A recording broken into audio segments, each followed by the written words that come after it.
السلام علیکم ورحمۃ اللہ وبرکاتہ۔ ناظرین، آج ہم پڑھیں گے تلوک چند محروم کی رباعی۔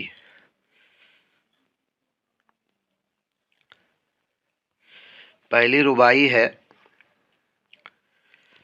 فطرت کی دی ہوئی مسرت کھو کر، اوروں کو نہ کر ملول غمگی ہو کر، یہ عمر بہرحال گزر جائے گی، ہنس ہنس کر اسے گزار یا رو رو کر۔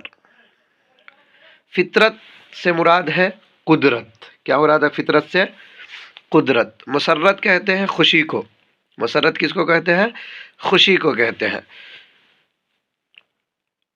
تو فطرت نے یعنی قدرت نے یعنی خدا نے جو ہمیں زندگی دی ہے اور خوشی کے سامان مہیا کرائے ہیں، ان خوشی کو کھو کر کے، کیونکہ انسان جب خوشی کو کھو دے گا، خوشی زندگی سے چلی جائے گی، تو پھر کیا غم ہی آنے والی ہے زندگی میں۔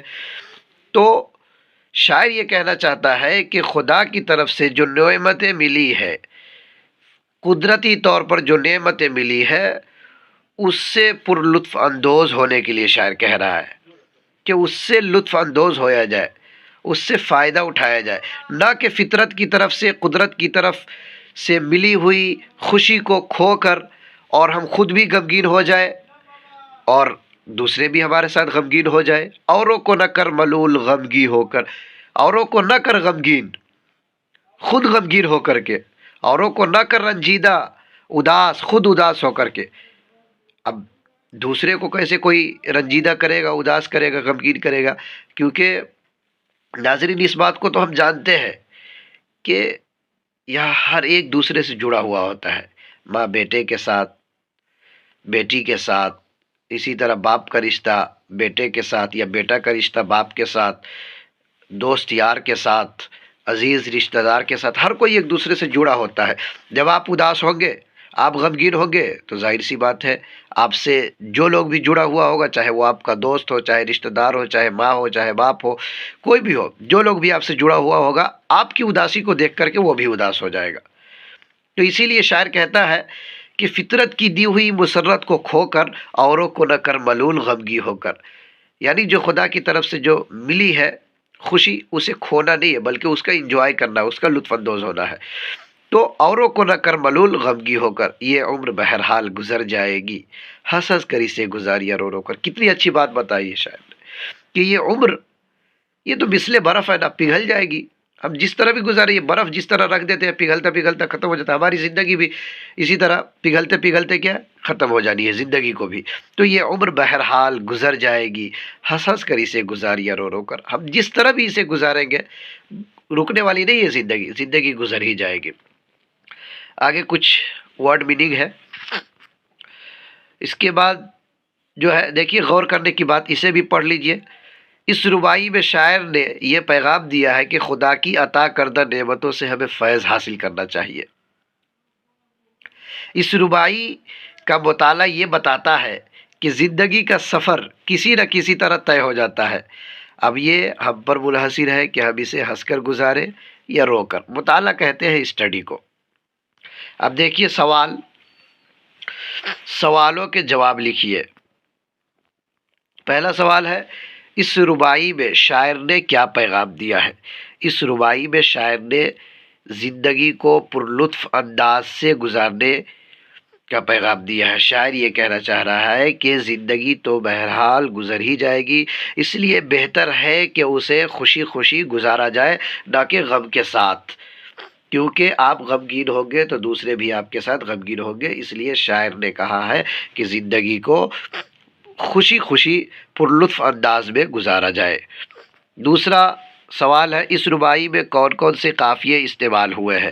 تو اس کے لیے آپ اوپر آئیے، اب یہاں دیکھیے، قافیہ جو ہے ردیف سے پہلے آتا ہے۔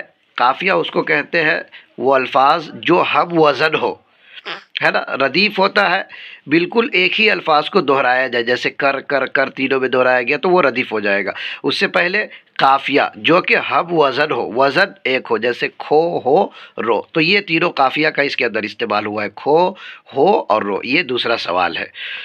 دوسری ربائی کی طرف اب ہم بڑھتے ہیں۔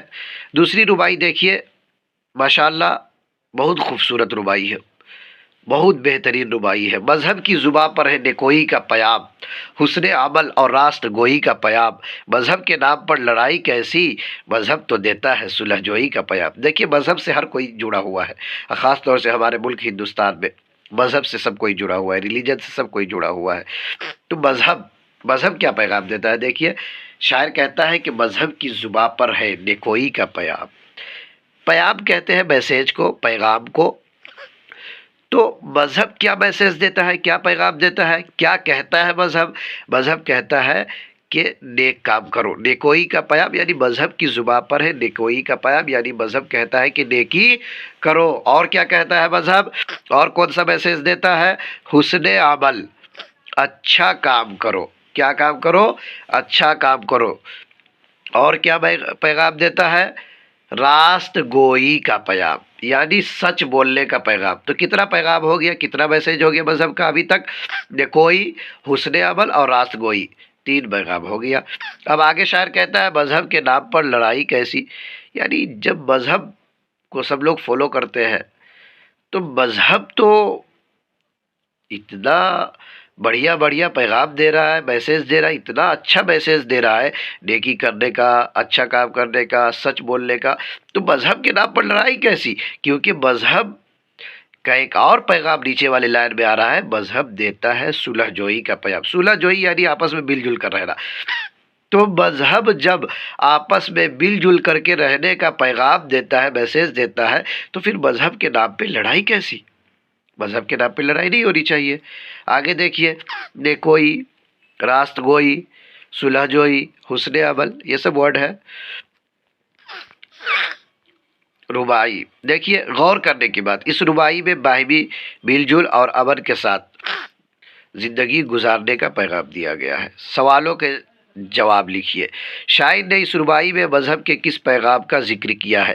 تو وہ 3 پیغام جو آپ نے اوپر پڑھا، نیکوئی یعنی نیکی کرنے کا، حسن عمل یعنی اچھا کام کرنے کا پیغام، تیسرا راست گوئی یعنی سچ بولنے کا پیغام، اور چوتھا صلح جوئی یعنی آپس میں مل جل کر رہنے کا پیغام دیا ہے۔ تو یہ 4 پیغام مذہب نے دیا ہے۔ تو پہلا سوال، شاعر نے اس ربائی میں مذہب کے کس پیغام کا ذکر کیا ہے؟ تو وہی 4 پیغام آپ کو لکھ دینا ہے۔